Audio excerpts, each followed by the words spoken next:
안녕하십니까? 예, 반갑습니다. 그동안 이렇게 연대기적으로 시간 순서대로 성경 말씀을 차근차근 지금 이제 공부해 오고 있는데요. 오늘 지난주까지는 이제 구약 성경 하나님이 옛 구자 약속할 약자, 하나님이 옛날에 우리 인간 세상이 시작될 때에 또 인간이 죄에 빠지게 됐을 때 하나님이 놀라운 약속을 하셨습니다. 구원자를 보내주시겠다, 여자의 후손을 보내주시겠다, 이런 약속을 하셨는데 그 약속하신 하나님께서는 반드시 그 약속을 지키십니다. 여러 상황들이 많이 있었습니다. 한마디로 많은 우여곡절을 겪었지만 그러나 하나님은 전능하시기 때문에 하나님이 약속하신 것을 반드시 지키십니다. 우리 인간은 약속해 놓고도 불리해지면 기억이 안 난다, 좀 미안하게 됐다, 이런 식으로 한마디로 떼어버립니다. 그러면 얼마나 참 그 믿는 도끼에 발등이 찍히고요. 그 다음에 또 계약을 내동했어요. 근데 나중에 보니까 막 딴소리를 자꾸 하는 바람에 결국 그렇게 계약했던 것도 이렇게 파기가 되고, 참 이것이 인간 세상에서 일어나는 일들입니다. 그런데 하나님은 우리 인간과 같지 않습니다. 하나님은 약속하신 것을 반드시 지키시는 너무나 신실하신, 정말 믿을 만한, 믿음직스러운 그런 분이셔서 이 하나님 말씀은 절대 변치 않습니다. 하나님께서 약속하신 그 메시아를 보내주신 이러한 놀라운 소식을 이제 오늘부터 남은 3주간 이제 본격적으로 전해드리려고 합니다.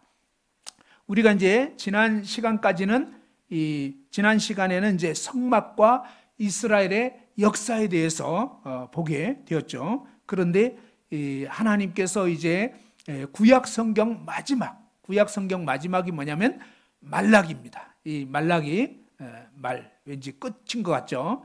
말라기 마지막 구약 선지자인데, 이 선지자가 어떻게 이 선지자를 통해서 하나님이 어떻게 약속을 말씀하셨는지를 한번 볼 수 있겠습니다.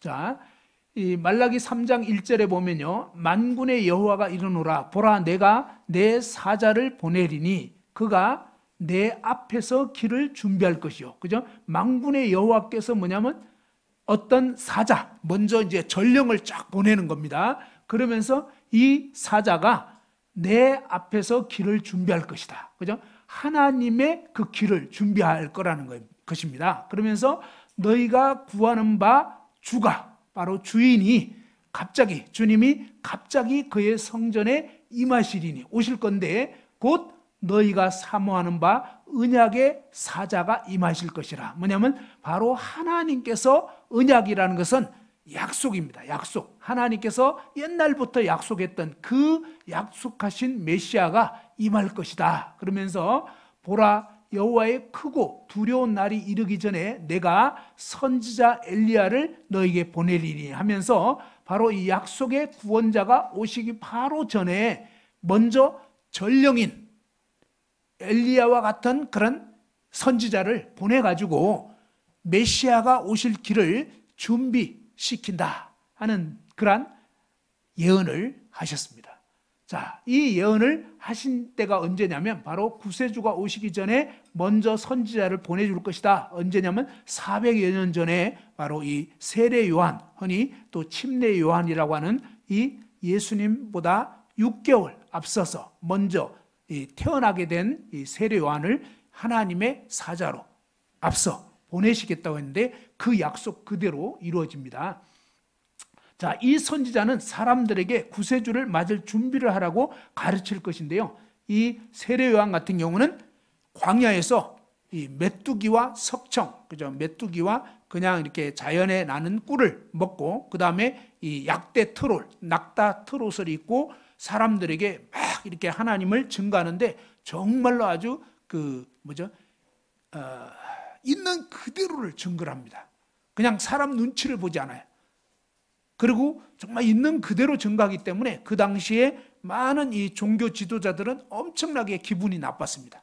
아주 그냥 신랄하게 말씀을 전하니까 그 다음에 또 많은 사람들이 그 메시지를 듣고 정말로 찔렸습니다. 이 엘리야와 같은 심령이라는 것은 정말 이 하나님에 대한 분명한 그런 그 태도를 가지고 백성들에게 선포하기 때문에 이 높은 산, 낮은 산 이런 것들이 막 부서집니다. 한마디로 교만한 심령들이 막 낮아지고, 그 다음에 이 굉장히 마음이 그 힘들고 어려워하는 이런 사람들을 이제 그 심령을 돋우어 주면서 정말 이제는 이 메시아 구원자이신 왕이신 그분이 오실 수 있도록 사람들의 심령 가운데 들어올 수 있도록 준비시키는 마지막 율법의 마지막 선지자로 하나님께서 이 세례 요한을 보내시겠다고 했습니다. 세례 요한은 자신에 대해서 어떻게 얘기를 했냐면, 나는 광야에서 외치는 자의 소리다 그러면서 자기는 그냥 소리에 불과한 것입니다. 그죠? 이 세례 요한이 중요한 게 아니고, 세례 요한은 그냥 이 소리, 그냥 소리가 전해지고 그냥 끝납니다. 소리의 임무는 전해지면 끝나는 거예요. 그런 것처럼 저도 여러분에게 그냥 하나님 말씀을 전해주는 것뿐이에요. 사람들은 이 전해주는 사람을 주목하는데 아닙니다. 전해주는 그 메시지, 하나님의 말씀을 주목해야 되고, 하나님께서 약속하신 구원자에게 우리의 마음이 집중이 돼야 합니다. 이 구원자가 누구고 무슨 일을 하셨고 그분이 나와 무슨 관계가 있는지, 이것을 제대로 아는 것이 중요합니다. 하나님께서는 이 마지막 선지자 말라기 이후에 400여 년 동안의 이 침묵기, 그때까지는 말라기서부터 신약 마태복음까지는 약 400년의 시간이 흘렀지만, 그때는 다른 어떤 선지자를 하나님이 보내주시지 않았습니다. 이 침묵기 동안에 그러면 하나님은 가만히 계셨느냐? 아니라는 것입니다. 하나님은 바로 메시아가 오시고 그 이후에 되어질 일들을 미리 이 역사 가운데 준비해 놓으셨는데, 그것이 뭐냐면 그 당시에 이제 헬라어가 지금 마치 영어처럼 세계 공용어가 되고, 그러면서 이 헬라어로 70인역이라고 하는 성경이 번역되게 해서 이 성경을 사실은 이제 신약 시대의 분들은 거의 사용을 하게 됐습니다. 그리고 로마로 향하는 그 길들이 다 전 세계적으로 뚫려 있어서 이 하나님의 복음이 전해질 수 있게 됐고, 그 다음에 이제 이 이스라엘 백성들은 흩어진 가운데서 남자 10명만 되면 회당을 세워가지고 그 회당에서 매주마다 이제 이 성경 말씀을, 특히 이제 모세오경을 중심으로 한 이 성경 말씀을 읽고 또 가르치고 이런 일들이 있었는데, 이것이 이제 이 하나님의 놀라운 복음이 전해질 수 있는 준비 작업이었던 것입니다. 자, 구원자에 관한 예언들을 이제 볼 수 있는데요. 성경에는 놀랍게도요, 창세기부터 바로 이 말라기까지 해서 이런 구원자에 대한 예언들이 몇 가지가 있느냐? 약 450가지 정도 있습니다. 굉장히 많아요. 근데 그 중에 대표적인 것 몇 가지만 지금 여기다가 적어 놓은 것입니다. 구원자는 어떻게 오신다고 되어 있냐면 여자의 후손으로 오신다고 그랬습니다. 이것이 참 미스테리였습니다. 뭐냐면 모든 인간은 다 남자의 후손이에요. 아담의 씨를 받고, 그죠? 아기들 태어날 때 다 아빠의 씨를 엄마의 뱃속에서 10달 동안 키워가지고 사실은 아빠가 낳는 거예요. 엄마는 뱃속에서 기르고 바깥으로 나와서도 기르고, 알겠죠? 아버지 날 낳으시고 어머니 날 기르시고, 이제 이렇게 되어 있는 것입니다. 자, 그렇게 되는데 잠깐만요. 죄송합니다. 자, 이렇게 해서 뭐냐면 잠깐 흐름이 끊어졌어요. 자, 여자의 후손이라는 이 말씀이 참 신기합니다. 우리가 하나님 말씀은 진짜 하나하나가 그냥 쓰인 게 아닙니다. 정말 놀랍게도 뭡니까?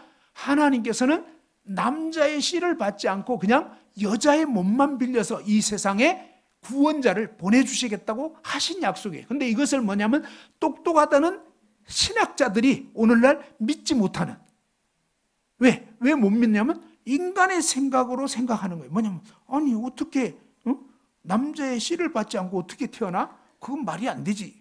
왜요? 인간의 관점에서 생각하니까. 근데 하나님은 어때요? 아무것도 없던 데서 온 우주 만물을 지으신 분이에요. 하나님은 불가능이 없는 거예요. 하나님은 없는 것을 있게도 하시고요, 있는 것을 바꾸게도 하시는 분이에요. 그래서 하나님이죠.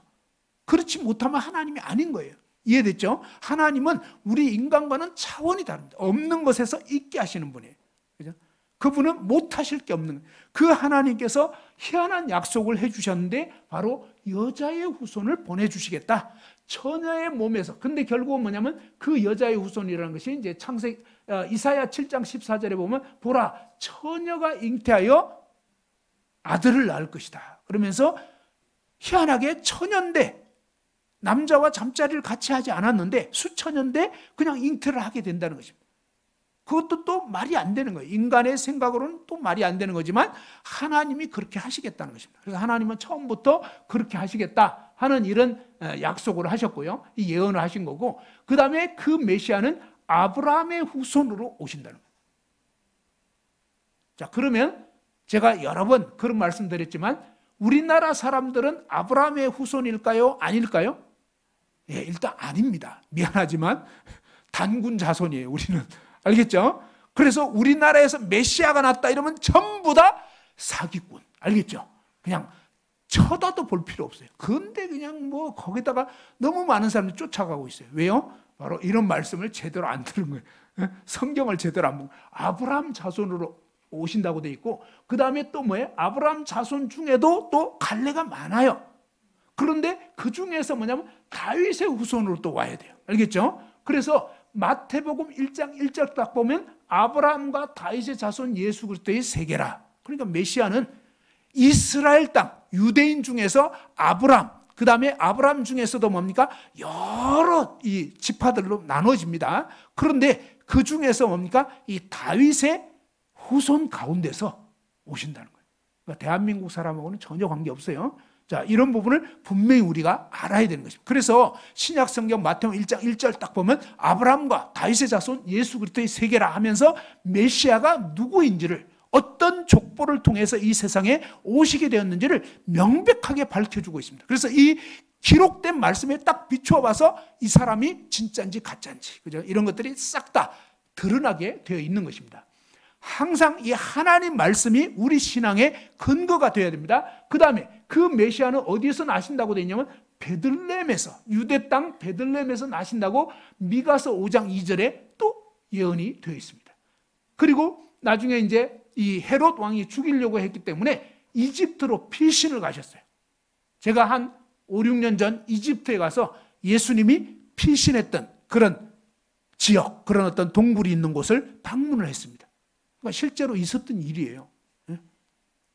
그리고 뭐냐면 이 예수님이 어떤 분인지, 그 메시아는 어떤 성품과 그 다음에 또 너무너무 희한하게 친구한테 배반을 당하게 된다고 그렇게 돼 있고, 그 다음에 은 30냥에 팔리게 돼 있다고.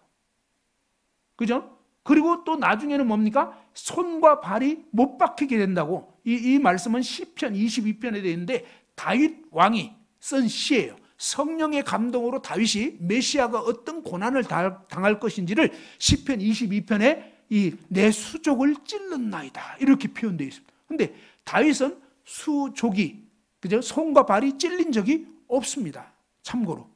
그러니까 뭐냐면 이 다윗은 자기 얘기를 하는 게 아니고 바로 메시아가 어떤 고난을 당할지를 말씀하는 건데, 다윗 시대에는 십자가 이런 형이 없어요. 없었습니다. 세계 역사 가운데 바로 이 로마 시대 때 십자가 사형 제도가 생긴 것입니다.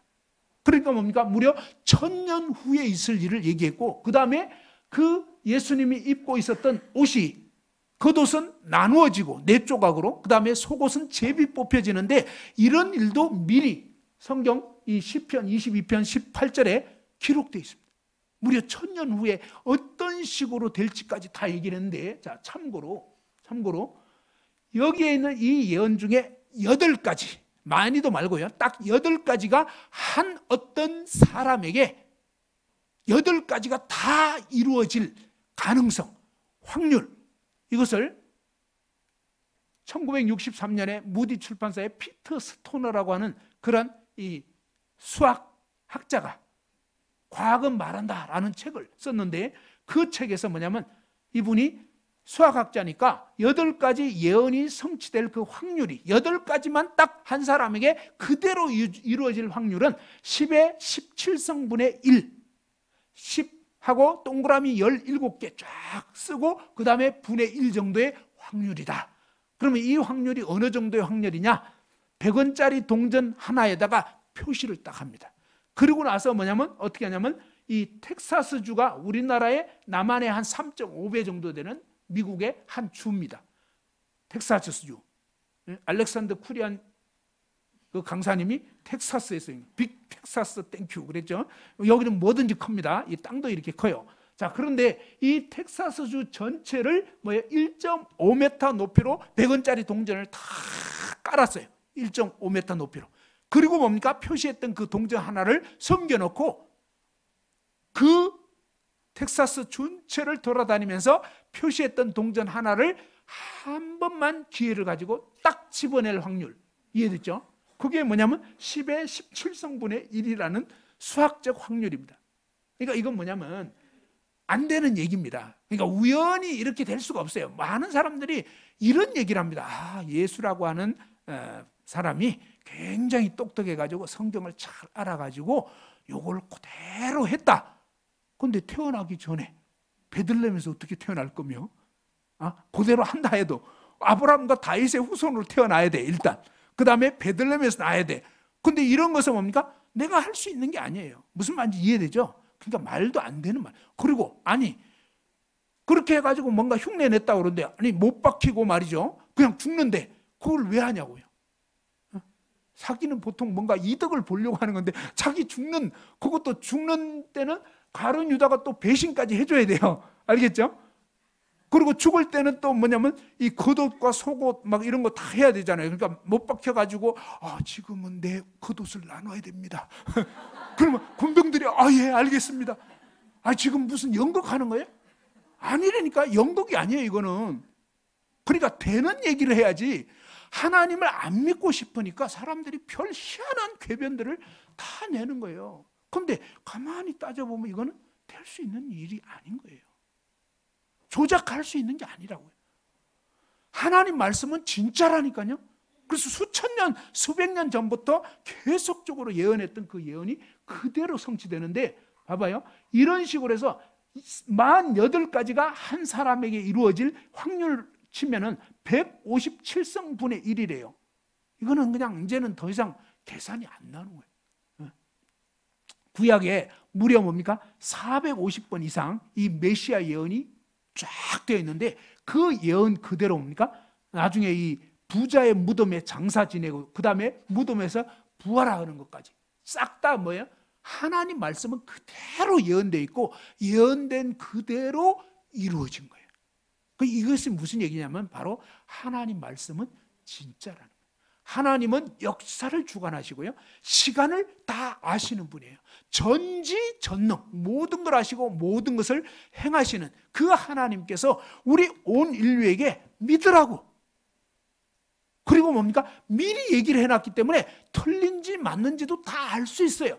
그러니까 하나님은 모호하게 하신 분이 아니에요. 이미 뭡니까? 시작, 과정, 마지막 종말까지 그리고 그 상황에서 어떤 일들이 일어날 것인지까지 다 얘기를 해놨기 때문에 대조해보면 누구나 알 수 있게 돼 있어요. 그래서 미국의 아주 똑똑한 그런 예일대를 졸업하고 그 다음에 신문 기자가 된 사람, 이 사람이 아주 뭐냐면 이 예수님을 도저히 믿을 수가 없어가지고 이 사람들이 어리석게 그냥 이 헛된 거를 믿는다 해가지고 이 사람이 막 계속 연구하고 조사하고 그렇게 했는데 나중에 보니까 진짜인 거예요.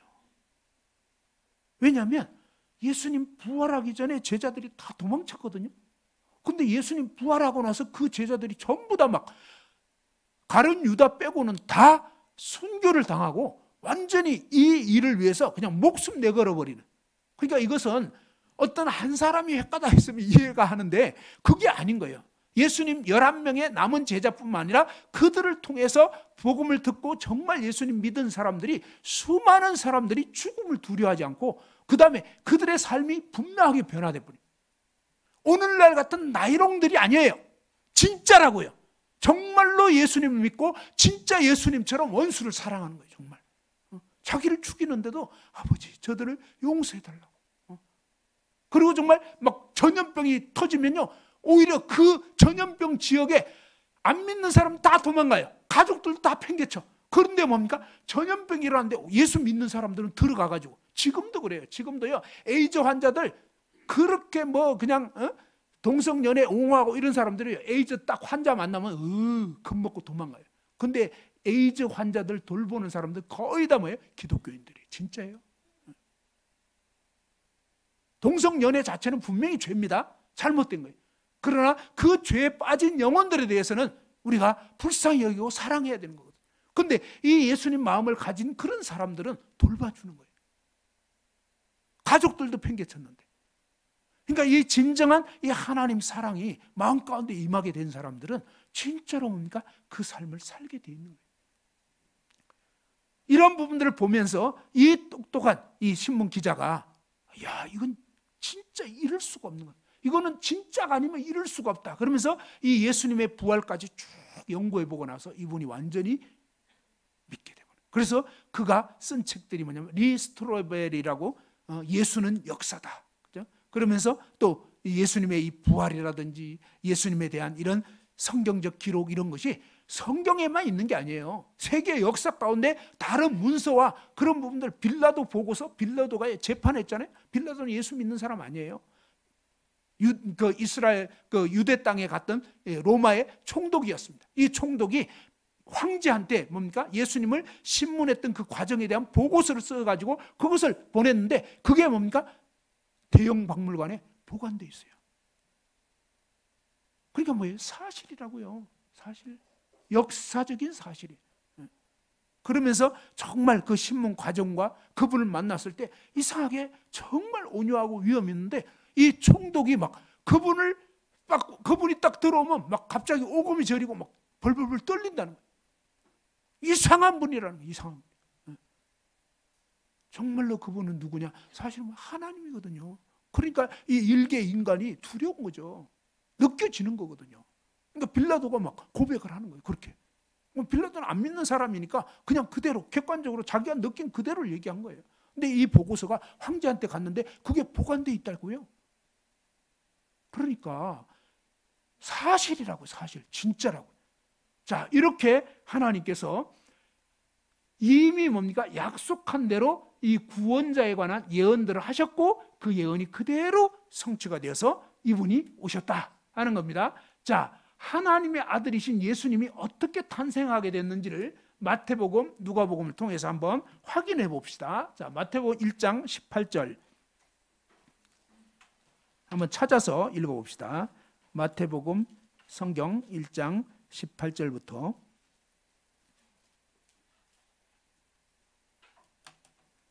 자, 한번 제가 읽어보겠습니다. 예수 그리스도의 나심은 이러하니라. 그의 어머니 마리아가 요셉과 약혼하고 동거하기 전에 성령으로 잉태된 것이 나타났더니. 그렇습니다. 자, 이 성경을 읽을 때 우리식으로 생각하고 읽으면 안 됩니다. 그냥 성경 그대로. 그 다음에 이 성경 시대의 풍습이 있습니다. 무슨 얘기냐면요, 예수님은 갈릴리 출신인데 이 갈릴리 지방의 결혼 풍속이 우리나라하고 다릅니다. 어떻게 다르냐면 희한하게 이 지역은 결혼을 하게 되면 우선은 약혼을 합니다. 약혼. 근데 약혼하면 우리로 치면 혼인신고하는 것처럼 정식 부부가 되는 거예요. 근데 희한하게 뭡니까? 잠자리를 같이 하지 않아요. 언제까지? 약 1년 정도까지. 약혼한 다음에 신랑 신부가 이제 각자 준비합니다. 신랑은 거처를, 집을 준비를 하고 신부는 이제 신부 수업을 하고 이러면서 이 신랑이 준 정표를 잘 간직해야 돼요. 10드라크마, 이런 드라크마를 잘 간직하고 이러면서 신랑이 올 때까지 기다리는 것입니다. 자, 이런 식으로 하고 이제 신부 준비를 하고 이러는데, 그런데 1년 후에 이제 결혼식을 올리고 그때 동침을 하는 것입니다. 이것이 갈릴리 지역의 결혼 풍습입니다. 자, 그래서 예수 그리스도의 나심은 이러하니라. 그의 어머니 마리아가 요셉과 약혼하고, 그러니까 부부가 된 거예요. 그런데 동거하기는 전에, 그죠? 아직 약혼하고 한 1년 후에 결혼식 올리게 되는 거예요. 아직 결혼식은 안 올렸습니다. 동거하기 전에 성령으로 아기가 잉태돼 버린 거예요. 임신을 해버린 거예요. 자, 19절. 그의 남편 요셉은 의로운 사람이라 그를 드러내지 아니하고 가만히 끊고 자요. 자, 이스라엘 땅에서는 이렇게 만일에 어떤 약혼녀가 자기 남편 아닌 어떤 남자의 씨를 받았다. 그러면 이건 완전히 큰일 나는 것입니다. 이거를 공개적으로 드러내버리면요, 간음을 행한 것으로 해서 돌맞아서 죽게 됩니다. 그런데 이 요셉은 그러고 싶지 않았던 거예요. 그리고 어떤 생각이냐면, 나 말고 딴 남자가 있나 보다 해서 뭐냐면 가만히 그냥 이혼하려고 한 거예요. 이혼을 해야 되는 거예요. 이제 부부니까. 자, 이런 상황이 됐는데 이 일 때문에 고민이 되고 어떻게 해야 되나 라고 한 거죠. 20절에 봐봐요. 이 일을 생각할 때 주의 사자가 현몽하여 이르되 다윗의 자손 요셉아 내 아내 마리아 데려오기를 무서워하지 말라. 그에게 잉태된 자는 성령으로 된 것이라. 성령 하나님의 역사로 뭐예요? 초자연적인 잉태가 이루어진 거다 이 말이에요. 21절 다 같이 한번 읽죠. 시작. 아들을 낳으리니 이름을 예수라 하라. 이는 그가 자기 백성을 그들의 죄에서 구원할 자이심이라 하니라. 그죠? 예수라는 이런 아들을 낳을 거다 하면서 예수라는 이름을 붙이라고 했는데 그 이름의 뜻이 뭐냐면 자기 백성을 그들의 죄에서 구원할 자. 예수라는 이름의 뜻이 뭐냐면 구원자라는 뜻이에요. 내 죄에서 나를 건져주시는 분, 그런 뜻이다 이 말이에요. 하나님께서 메시아를 그렇게 약속한 거예요. 여자의 후손이 와서 뭡니까? 뱀의 머리를 깨뜨려버리고, 그죠?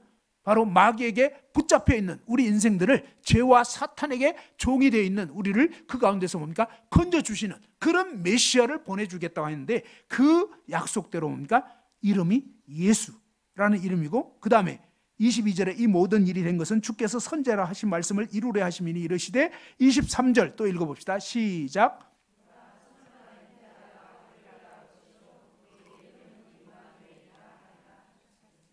이를 번역한 즉 하나님이 우리와 함께 계시다 합니다. 자, 봐봐요. 보라, 처녀가 잉태하여 아들을 낳을 것이요. 이게 바로 이사야 7장 14절에 예언된 말씀이 그대로 성취된 것을 지금 기록하고 있습니다. 그 이름은 뭐라고요? 임마누엘. 그런데 이 임마누엘의 뜻을 번역을 해보니까 누가 우리와 함께 계시다고요? 사실은 이분은 하나님이라는 거예요.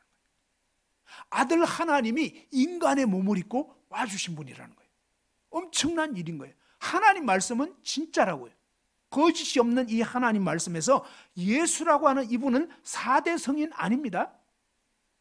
예수님은 누구냐면 우리 모든 인간을 지으시고 우주를 창조하신 창조주 하나님이 인간의 몸으로 오신 아들 하나님이라는 거예요. 임마누엘 하나님. 그런 엄청난, 정말 말로도 할 수 없는 그런 분이 이 세상에 인간 아기의 모습으로 오시게 될 것을 이 말씀이 증가하고 있는 것입니다. 24절에 요셉이 잠에서 깨어 일어나 주의 사자의 분부대로 행하여 그의 아내를 데려왔으나 아들을 낳기까지 동침하지 아니하더니 나음의 이름을 예수라 하니라. 이렇게 되어 있잖아요. 그 다음에 누가복음 1장도 한번 보시죠. 자, 지금은 이 요셉의 입장에서 어떤 일이 있었는지를 기록한 말씀을 본 거고요. 누가복음 1장에는 실제로 이제 예수의 어머니가 된 이 마리아의 입장에서 어떤 상황이 된 건지를 한번 볼 수 있겠습니다. 누가복음 1장 26절부터 38절입니다.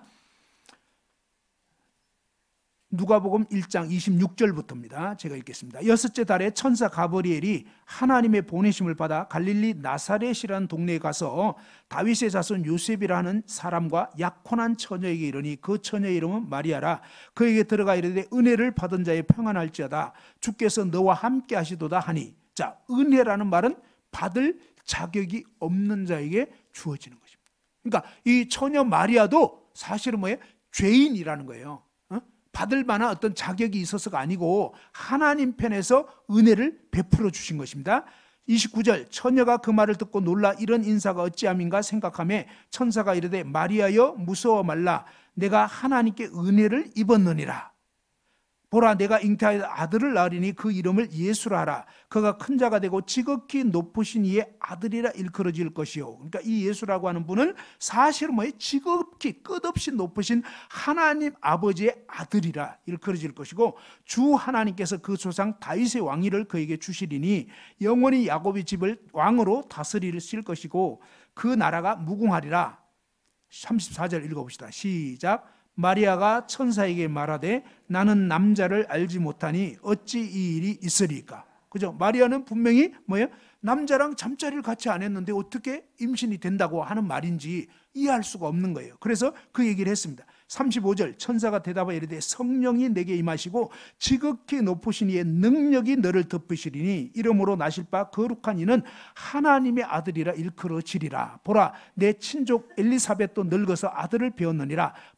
본래 임신하지 못한다고 알려진 이가 이미 6달이 되었나니 대저 하나님의 모든 말씀은 능하지 못하심이 없느니라. 마리아가 이르되 주의 여종이오니 말씀대로 내게 이루어지이다 하매 천사가 떠나가니라. 그죠? 너무나 놀라운 사실이에요. 예수 그리스도는 어떻게 되냐면 바로 인간 남자의 씨를 받고 태어난 게 아니에요. 여자의 몸만 빌렸고 그 다음에 뭡니까? 이 아담의 씨를 받게 되면 어떠냐면 아담의 유전한 죄를 받고 태어나는 거기 때문에 흠없는 어린 양이 될 수가 없는 것입니다. 예수님은 어떤 분이냐면 하나님이 인간의 몸만 빌려서 인간의 그 아담의 유전한 죄를 받지 않은 아무런 죄가 없는 그런 분으로 이 세상에 오신 사실은 하나님이십니다. 성경은 분명하게 그렇게 증거하고 있어요. 근데 이것을 뭡니까? 아까 말씀드린 것처럼 똑똑하다는 신학 박사들도 믿지 않는 그런 박사들이 상당히 있어요.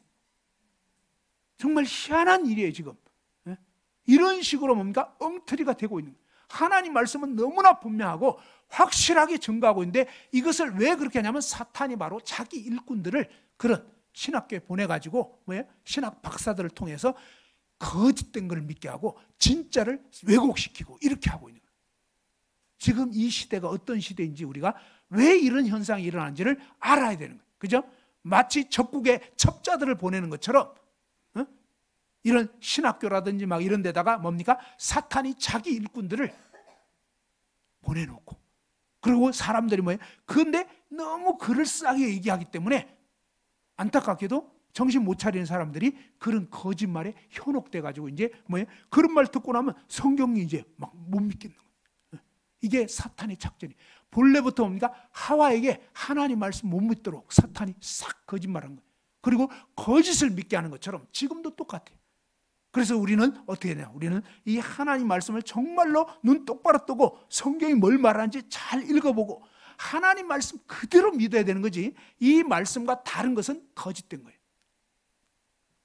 자, 여기 보면 약혼했지만 처녀인 마리아가 성령으로 잉태될 것을 이제 잉태될 그런 메시아 탄생에 대해서 성경이 말씀하고 있는 것입니다. 그래서 창세기 15장에 3장 15절에 여자의 후손으로 난다. 그 다음에 아브라함과 다윗의 자손. 그래서 아브라함, 이삭, 야곱, 유다 하면서 유다 지파의 다윗이 나중에 나옵니다. 이 다윗을 통해서 그 다음에 또 계속 이제 족보가 이어지면서 결국은 뭡니까? 이 로마서 1장 1절에 4절에 보면 하나님의 아들에 관하여 말하면 육체로는 다윗의 혈통에서 나셨고 성결의 영, 거룩한 성령으로는 죽은 자들 가운데서 부활하셔서 능력으로 하나님의 아들로 선포가 되신 분인데 바로 우리 주 예수 그리스도시다. 예수님은 어떤 분이냐? 사실은요 바로 하나님의 아들이시고 성자 하나님이시다. 삼위일체 하나님 중에 아들 하나님입니다. 육신을 입으신 하나님이고 거룩하시고 죄가 없으신 하나님 아들이고 그분은 흠 없는 어린 양. 구약에서 그토록 뭡니까? 인간이 죄질 때마다 흠 없는 양, 흠 없는 어떤 제물을 끌고 가야 했는데 그 흠 없는 제물이 누구를 가리킨 거냐면 사실은 이 예수님을 계속적으로 뭡니까? 모형과 그림자로 예표로 나타냈던 것입니다. 역사란 자체도 참 희한합니다. 어떻게 희한하냐면 자 영어로 보면 His story 해가지고 그분의 이야기, 이게 역사입니다. 그분의 이야기, 요거를 이제 축약을 하면 히스토리가 돼서 역사라고 하는 단어가 히스토리인데 이 히스토리를 분석을 해보면 진짜 이렇게 되는 거예요. 그분의 이야기예요. 그분의 이야기. 근데 뭐냐? 바로 이 세계 역사의 기준을 예수 그리스도가 딱 나눠놓은 거예요. 하나님은 이 역사를 뭐냐? 사실은 예수님을 중심으로 인류의 역사가 진행되도록 그렇게 하신 거예요. 그렇게 해서 세계 역사를 보면요 BC와 AD로 가는 것입니다. 지금이 몇 년이라고요? 지금 올해가 몇 년이죠? 예, 2023년. 이게 무슨 뜻이냐면요 바로 예수 그리스도가 오신 지 2023년이 됐다, 그런 뜻이에요. 진짜로 네이버 사전 찾아보면요 BC, AD 찾아보면 진짜 그렇게 돼 있어요. BC가 뭐냐? Before Christ. 그리스도께서 탄생하기 이전. 이것을 기원 전이라고 합니다. 그리고 뭡니까? AD는 기원 후. 우리 주님의 해라는 뜻이에요. 그리스도 탄생 이후. 그죠? 자, 이런 식으로 해서요. 불교를 믿는 사람은 불기, 이건 뭐냐? 석가모니가 뭐 이렇게 딱 이렇게 등극한 그런 때 전후로 이렇게 불기를 나눕니다. 단기, 그러면 단군 할아버지를 중심으로 해서 우리나라에는 단기, 이런 뭐 단기 옛날에 BC 2333년 요게 이제 그 단군의 어떤 기원이라고 하는데, 아무튼 이런 식으로 나눠요. 그러니까 세계 곳곳에 여기저기 막 이렇게 군소 집단에서 이런 결은 있지만 전 세계는 BC와 AD로, 그 뭐예요? 전 세계의 기준은 유일하신 구원자이신 예수 그리스도를 통해서 세계 역사가 딱 구분돼요. 하나님이 역사를 이렇게 주관해서 그렇게 되게 한 거예요. 사실입니다. 자, 한번 우리 그동안 들었던 말씀을 생각해 봅시다. 노아와 그의 가족을 홍수에서 구원하신 분이 누구였겠냐? 누구죠? 그죠? 노아와 그의 가족을 홍수 심판에서 구원하신 분이 누구라고요? 예, 하나님이죠. 자, 이삭을 죽음에서 구원하시고 이삭 대신에 순양을 제물로 바칠 수 있도록 그렇게 배려해 주신 분이 누구냐 이것입니다. 그죠? 또 소돔 고모라의 멸망에서 롯을 구원하신 분이 누구냐 이것입니다. 그죠? 롯에게 이제 피신하라고 천사를 통해서 알려줬어요. 그 다음에 이 요셉을 감옥에서 구원하신 분이 누군가. 그죠? 이 술 맡은 관원장은 까마득히 까먹어 버렸어요. 그죠? 그러니까 하나님께서 결국 때가 돼서 이 요셉을 감옥에서 나오게 하신 거예요. 자, 이스라엘을 애굽의 종살이로부터 10가지 재앙을 일으켜 가지고 결국은 이스라엘을 건지신 분이 누구냐 이것입니다. 그죠? 그 다음에 이스라엘 백성을 홍해 바다에서, 홍해에서 그 홍해를 갈라주시고 애굽 군사들로부터 구원하신 분이 누군가. 그죠? 또 광야에서는 물과 양식이 없었잖아요. 그 광야에서 이스라엘을 계속적으로 이 물과 양식을 공급해 주시고 죽음으로부터 구원해 주신 분이 누군가. 이 모든 과정을 통해서 사실은 뭐예요? 그분은 오직 하나님이고 바로 하나님만이 위대하신 구원자이신 것입니다. 그래서 하나님은 우리 인생이 하나님 아닌 다른 것들을 믿고 의지했다가는 다 망하는 거라는 것입니다. 그게 아니고 오직 하나님만 믿어야 된다. 이 하나님만이 우리의 진정한 구원자이시다. 이것을 역사를 통해서 계속적으로 알려주시는 것입니다. 죄의 대가에 대해서 생각해 봅시다.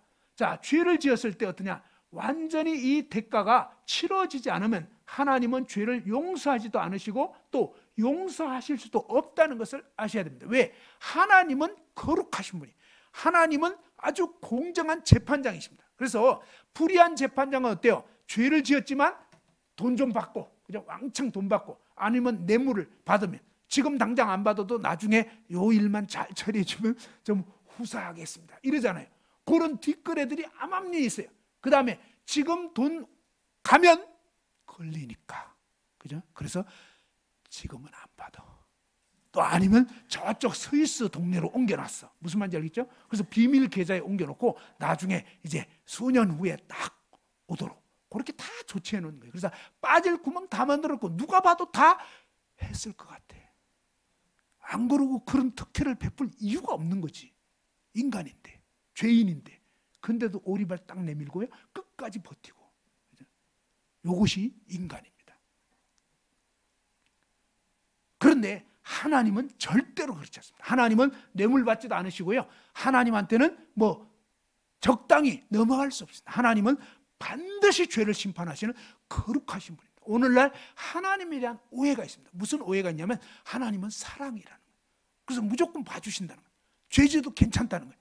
절대 아닙니다. 하나님은요, 죄를 얼마나 싫어하는지 단 하나의 죄도 용납하실 수 없는 너무나 거룩하신 분이에요.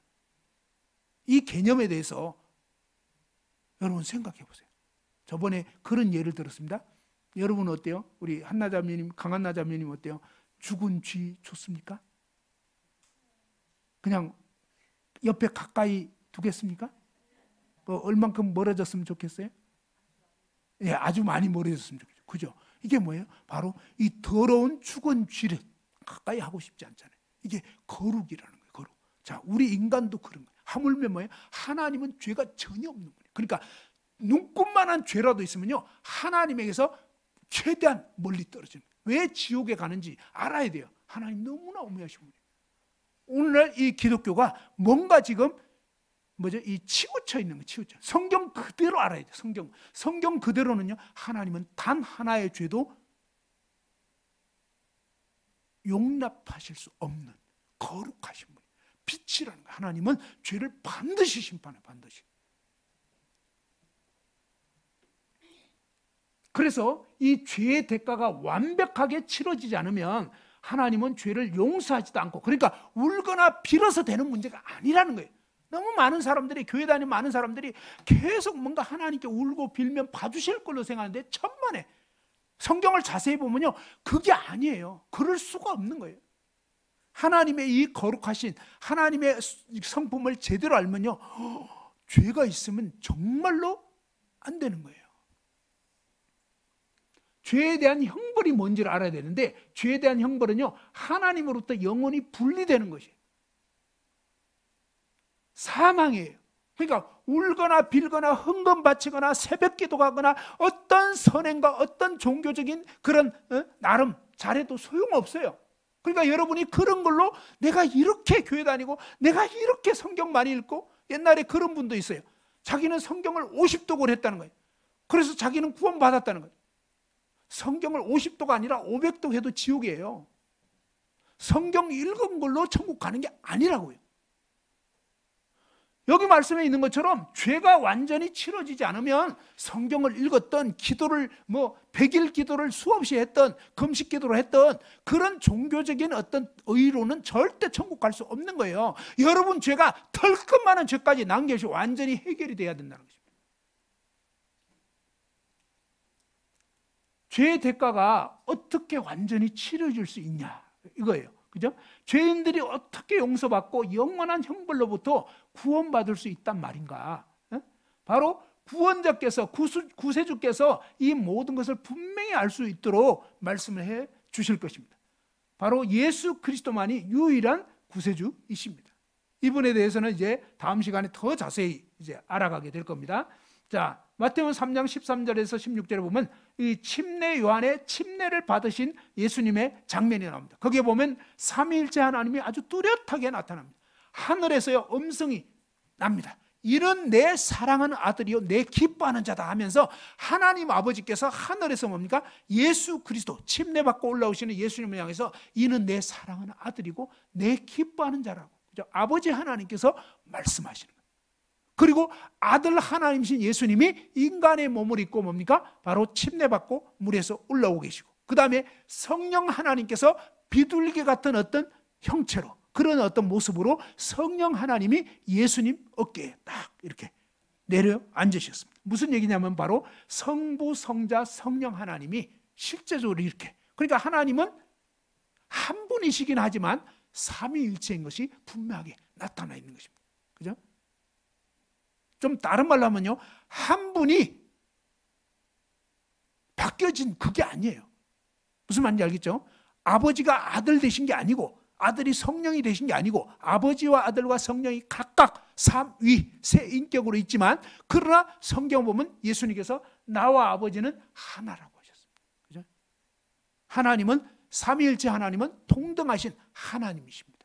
그리고 근데 세 분인데 한 분이라고 이해할 수 없지만 성경은 그렇게 말씀합니다. 그리고 바로 이는 내 사랑하는 아들이요 내 기뻐하는 자고, 보라, 한번 같이 읽어봅시다. 시작. 보라, 세상 죄를 지고 가는 하나님의 어린 양이로다. 그죠?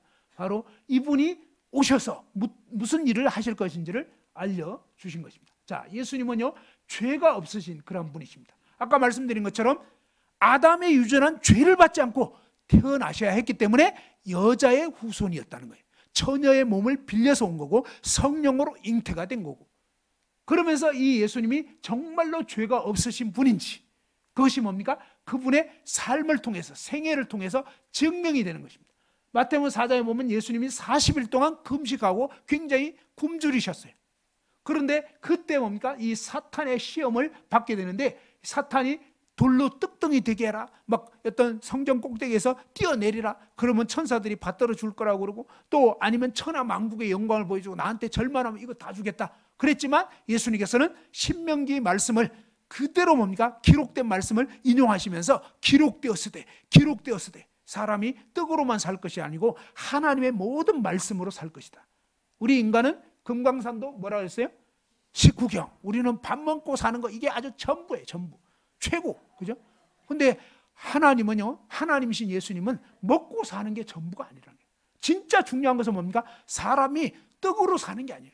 하나님의 입으로 나는 모든 말씀으로 살아야 돼요. 그러니까 진짜 중요한 것은요, 하나님이 중요하고 하나님 말씀이 중요한 거예요. 바빠서 말씀 못 본다? 그건요, 잘못된 거예요. 그러니까 가장 중요한 것은 하나님과 그분의 말씀을 대하고 이 하나님 말씀 믿고 하나님을 의지하는, 하나님을 영화롭게 하는 삶을 사는 것이 가장 인생에서 중요한 거예요. 먹고 사는 게 최우선 아닙니다. 예수님께서 분명히 그 사실을 보여주셨고, 그 다음에 천하 만국의 영광을 다 보여준다 해도 예수님은 마귀에게 절하지 않고 뭐죠? 이 하나님만 경배하라고, 그런 썩은 거 추구하지 말라고 분명하게 오히려 말씀하시고, 하나님을 시험하지 말라고, 그죠? 마귀의 그런 모든 시험을 다 이기셨어요. 그러니까 그분은 죄에 빠지지 않는 그런 분이에요. 그리고 뭡니까? 흠없는 어린 양이라는, 죄 없는 삶을 사셨어요. 그죠? 그 다음에 죄 없는 분임을, 그분의 삶을, 사실 우리는 이래요. 여러분이 이제 그 저를 보면 강단에서 말씀 전하고 이러니까 보통 제가 이제 그런 말씀 전하는데, 성경에는 아내들한테 누구를 존경하라고 하나요? 자기 남편을 존경하라고, 그죠? 공경하라고 그렇게 되어 있습니다. 근데 참 살다 보면 어때요? 자기 남편은 공경이 돼요? 잘 안 돼요? 이상하게 남의 남편은 공경이 돼. 그죠? 남의 남편은. 근데 자기 남편은 공경이 이상하게 잘 안 돼요. 왜 안 되죠? 예, 비리를 다 알거든요. 그죠? 강단에서는 저렇게 말씀하지만 같이 살아봐라 뭐 이러면서, 그죠? 예, 저도 마찬가지예요. 근데 사실은 뭐냐면, 중요한 것은 이렇게 같이 살다 보면 그 사람을 속속들이 알게 됩니다. 그것도 그냥 낮에 딱 만나가지고 차 마시고 이래가지고는 드러나지가 않아요. 그런데요, 같이 살아버려. 한 열흘 정도 살면 본색이 다 드러날 거예요. 그죠? 이제 막 성질 부리는 거 이런 것도 막 나오고 이래요.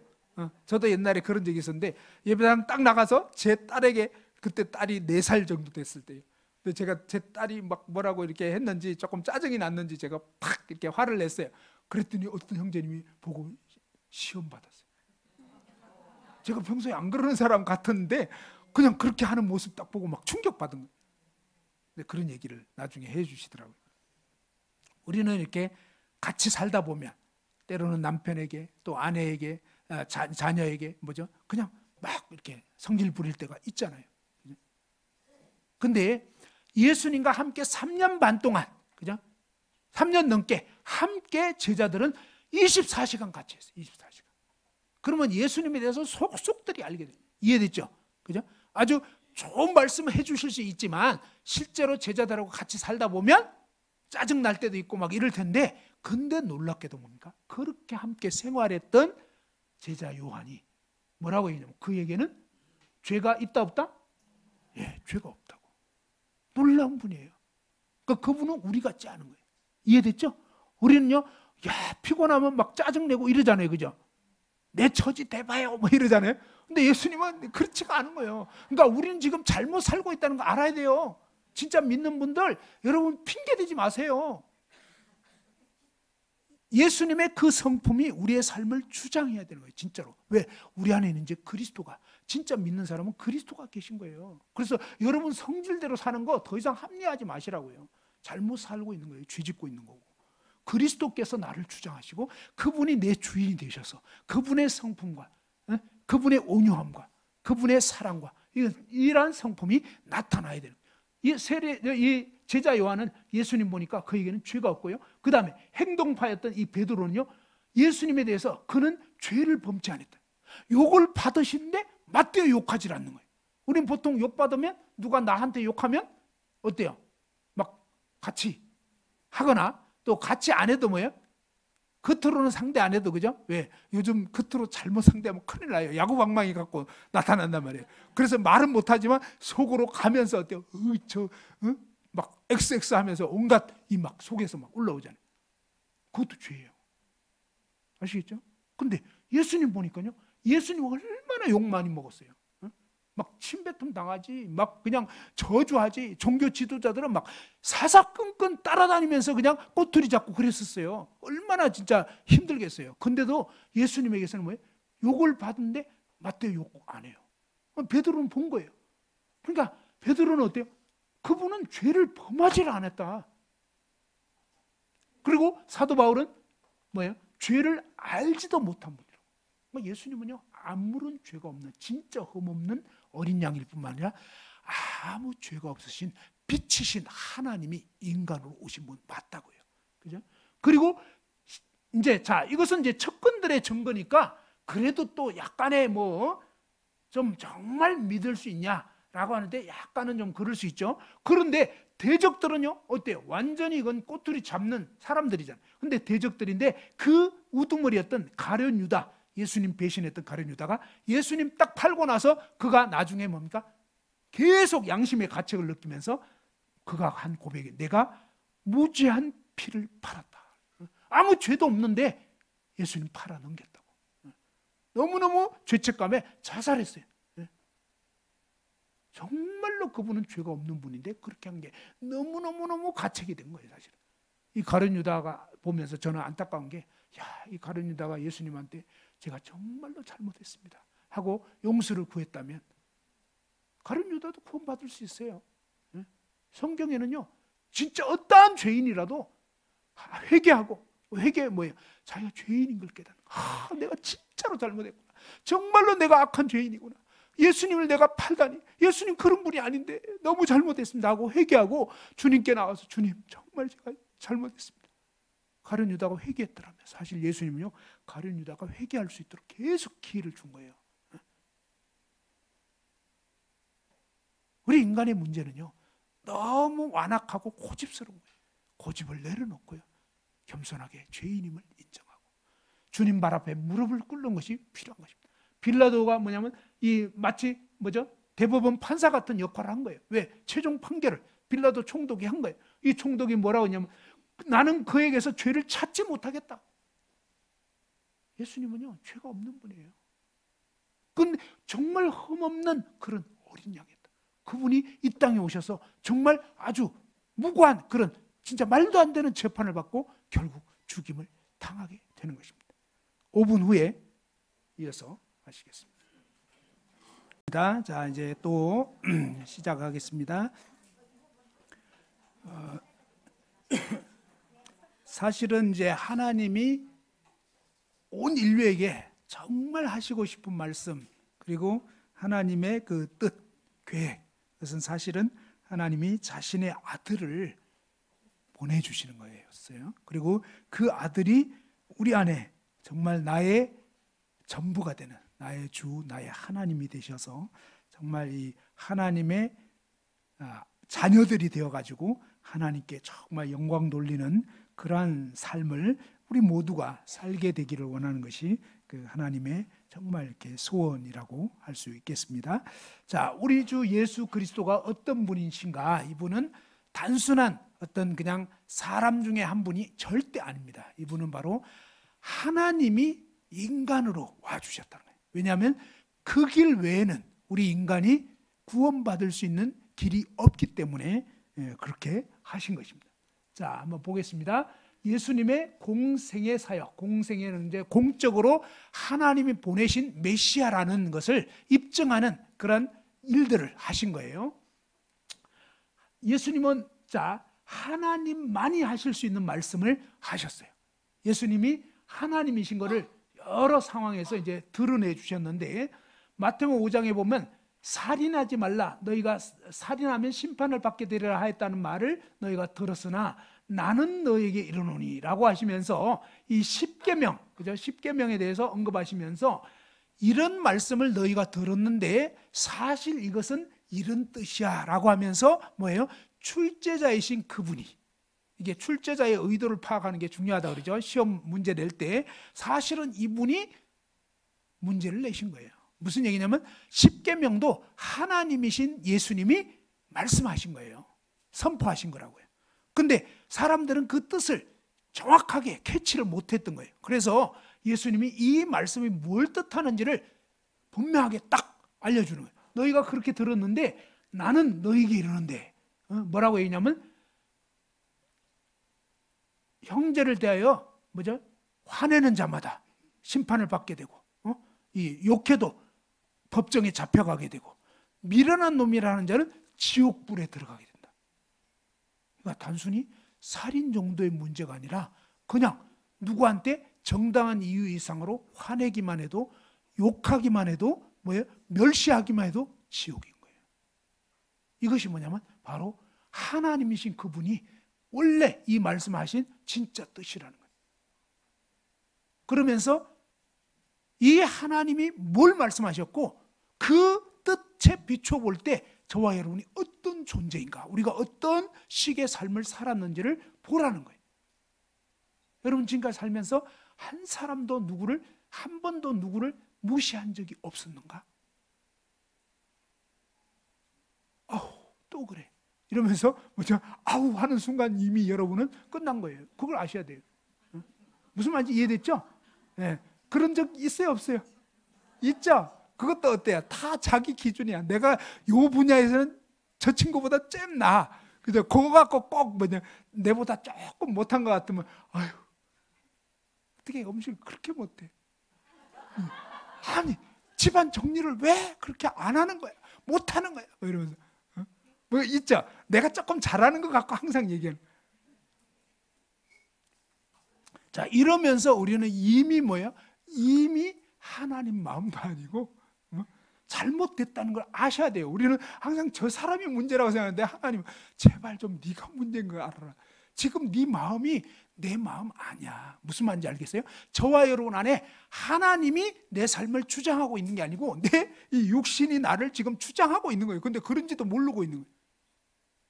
감을 못 잡고 있는 거예요. 자, 그러면서 예수님께서 하신 말씀은 뭐예요? 간음하지 말라는 것도 뭐예요? 이 십계명에서 들었는데 나는 너희에게 이르는데 뭐냐? 여자를 보고 음욕을 품기만 해도 간음했다. 그러니까 마음에 어떤 안 좋은 생각을 품기만 해도 죄라는 거예요. 물론 이것은 분명히 이것은 있어요. 그냥 어떤 생각이 스쳐 지나갔어요. 지나간 자체가 무조건 죄냐? 그건 아니에요. 스쳐 지나갔는데 그거를 딱 이렇게 품는 거. 무슨 말인지 알겠죠? 그걸 다시 생각하는 거. 우리 남자들 입장에서 생각해보고 이쁜 여자가 지나갔어. 지나갔는데 다시 쳐다보면 그건 안 된다는 거. 알겠죠? 저번에 운동하다가 제 아내랑 운동하다가 어떤 여자가 좀 이렇게 약간 야시시하게 입었더라고. 그래서 제가 이쪽으로 보고 있었더니 제 아내가 아니 여보 당신 지금 나 있는데 왜 어디를 보고 있는 거냐고. 자, 우리 남자들은 아주 힘들어요. 아무튼 잘 안 돼. 순식간에 그렇게 되더라고. 근데 하나님 말씀에 의하면 그래도 안 된다는 거예요. 그러니까 이 기준이 얼마나 엄격할 뿐만 아니라 사실은 뭐예요? 여러분이 누가 잘 되는 거 보고 시기하고 시샘내고 뒷담하고 이래도 이미 여러분은 지옥행인 거예요. 사실은 그걸 알아야 돼요. 그게 죄라니까요. 이유가 어찌 됐건 간에. 그래서 뭘 알아야 되냐면 내가 정말로 죄인이구나. 이 거룩하신 말씀을 하신 하나님이신 예수님이 딱 해석을 해준 거예요. 이거는 표면적으로 했냐 안 했냐 이 문제가 아니라는 거예요. 내면까지 다 살피는 거기 때문에 결국은 저와 여러분이 도저히 나로서는 안 되는 거구나. 그냥 어떻게 시기가 안 되냐 이거예요. 안 되거든. 그러니까 그건 뭐냐면 우리 인간은 결국은 뭐예요? 썩었다는 거예요. 저와 여러분이 이미 정말로 도저히 구제불능 죄인이다. 이런 뜻이다 이 말이에요. 그래서 이 예수님의 이런 말씀을 들으면서 사람들이 놀래버린 거예요. 왜 놀랬냐면 대부분의 사람들은 남의 말을 인용하고 그 다음에 아마 이런 것 같다 이런 식으로 얘기하지 이렇게 권위 있게 그냥 나는 딱 얘기하는데 이건 이런 말이야 라고 하면서 탁 얘기해 버리니까 놀래버린 거예요. 너무나 놀래. 그 가르치심의 논란이 권위 있는 자와 같고 이 종교 지도자들의 그런 아주 애매모호한 그런 거하고는 차원이 다르다는 거예요. 그죠? 그러니까 예수님은 하나님이시기 때문에 그렇게 말씀. 나는 세상의 빛이다. 내가 곧 길이요 진리요 생명이다. 나로 말미암는 것은 아버지 하나님께 올 자가 없다. 나와 아버지는 하나다.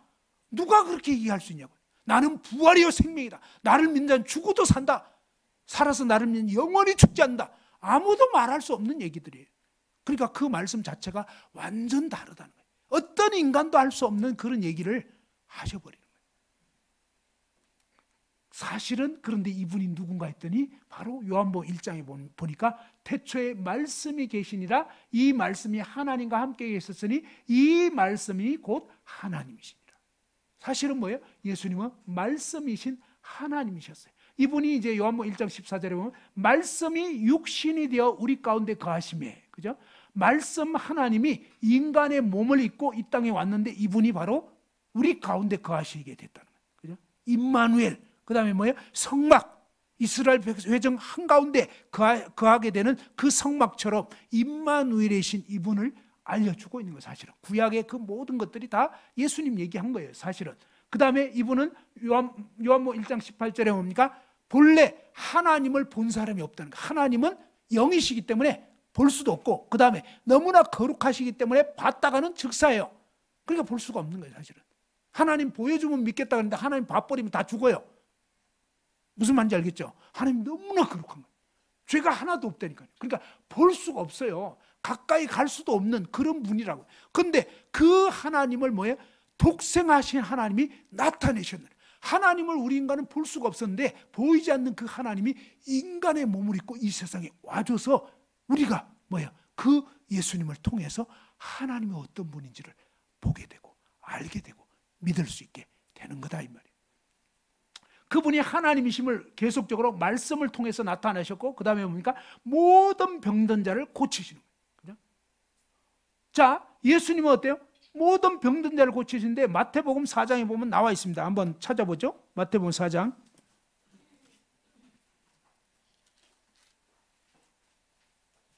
23절서부터 보면 23절, 24절 예수께서 마태복음 4장 23절 온 갈릴리에 두루 다니사 그들의 회당에서 가르치시며 천국 복음을 전파하시며 백성 중에 모든 병과 모든 약한 것을 고치시니 24절 다 같이 읽죠. 시작.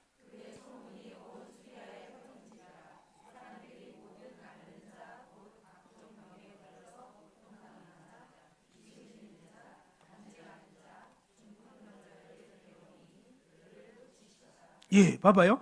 여기 보면 예수님께서는 모든 병과 모든 약한 것을 고치신다. 자, 여러분이 어떤 병원에 갔는데 그 어떤 선생님이 여러분이 막 머리끝부터 발끝까지 아픈 거 다 고쳐줄 수 있는 의사 있나요? 큰 병원 가면 갈수록 헷갈리죠? 무슨 얘기냐면 뭐 조금만 달라도 그거는 저기 내과로 가보셔야 되겠는데 그거는 뭐 또 어디 신경정신과를 가야 된다고. 아이 그냥 엄청 피곤해. 그죠? 알겠죠? 분야가 다 달라. 그리고 뭐예요? 고연구한 분야 그거도 다 고칩니까? 잘 못 고칩니까? 예, 여러분 병원 너무 신뢰하지 마세요. 그죠? 아주 짜증납니다. 어떻게 짜증나냐면 그냥 어떤 약 먹으라고 하는데 처음에 제가 2주 딱 먹었거든요. 그리고 갔더니 나는 끝난 줄 알았어. 또 처방을 아니 또 먹어야 됩니까? 그러니까 평생 먹어야 된다. 그래서 제가 그냥 안 갔어요. 그 다음부터 짜증나가지고.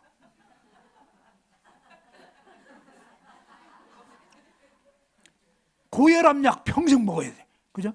그러니까 여러분 뭐 지금 이상해요. 그게 아니라고. 뭐예요?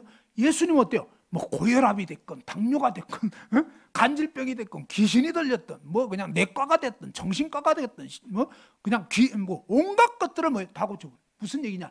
그분이 우리 인간을 지으신 분이라고. 하나님이심을 알려주시는 거예요. 내가 너희들을 제작한 자야. 무슨 말인지 알겠죠? 그분이 만든 자기 때문에 다 고치는 거예요. 어디가 고장났는지 다 고쳐. 이해됐죠? 그래서 하나님이라고요. 맞잖아요. 그죠? 하나님인 걸 증명을 다 하는 거예요. 증명. 그래가지고 뭡니까? 이 일들에 대해서도 구약에 메시아가 오면 이렇게 한다. 이사야 61장 뭐 이런 말씀 쫙 보면 다 나와 있어요. 모든 약한 거 병들을 고치고 막 이런 메시아가 오십니다. 그러니까 그렇게 하시는 걸 통해서 내가 바로 그 메시아다라고 얘기하시는 거예요. 그 다음에 뭡니까? 예수님은 전지하신 하나님, 모든 걸 아시는 하나님이심을 입증을 하신 거예요. 그래서 나다네엘 처음 봤어요. 근데 뭡니까? 야, 이 사람 진짜 이스라엘 사람이다. 간사한 것이 없네. 속까지 다 아시는 거예요. 그러니까 이 나다네엘이 막 깜짝 놀래가지고 저를 어떻게 오늘 처음 보셨는데 어떻게 아십니까? 그러니까 오늘 너 보기 전에 무화과나무 아래 있을 때 내가 봤어. 근데 무화과나무 아래 있을 때 뭐 지금 예수님이 제자들하고 같이 다니셨기 때문에 나다나엘이 무화과나무 아래 있을 때 몸으로 같이 있었던 게 아니었단 말이에요. 무슨 말인지 알겠죠? 그러니까 그분은 뭐예요? 하나님이시기 때문에 다 아시는 거예요. 나다나엘이 뭐예요? 이 무화과나무 아래 있다는 것은 무슨 뜻이냐면 이스라엘 백성들, 진짜 이스라엘 백성들은 이스라엘의 회복을 구하면서 메시아의 도래를 소망하면서 이 무화과나무 아래 이런 데서 기도하고 그랬던 거예요.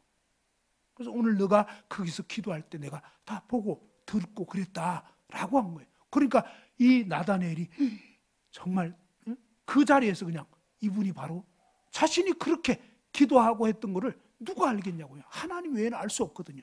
그러니까 이분이 바로 그 메시아 맞구나. 그 자리에서 나다나엘은 예수님을 믿게 된 거예요. 그리고 뭡니까? 이 베드로 딱 만났을 때도 뭐예요? 베드로를 요한의 아들 시몬이니. 그러니까 베드로 아직 통성명도 안 했는데 다 알아. 그리고 너는 앞으로 장차 게바가 될 거야. 그죠? 장차 뭐예요? 이 게바라는 것은 바위 그런 뜻인데 바위가 될 거라고. 지금은 막 이렇게 요동하는 사람이지만 나중에는 정말 꿋꿋하게, 나중에는 진짜 죽음 앞에서도 절대 흔들리지 않는 그런 존재로 바뀌어질 거를 이미 뭐예요? 이 베드로의 운명까지 다 꿰뚫어보고 다 얘기하고 그대로. 그 다음에 베드로가 부인할 때 또 어떻게 부인? 네가 닭 2번 울기 전에 3번 날 부인할 거야. 그렇게 돼 있어요. 대충도 아니야. 정확하게 그냥 닭 2번 울기 전에 3번 나 부인할 거야.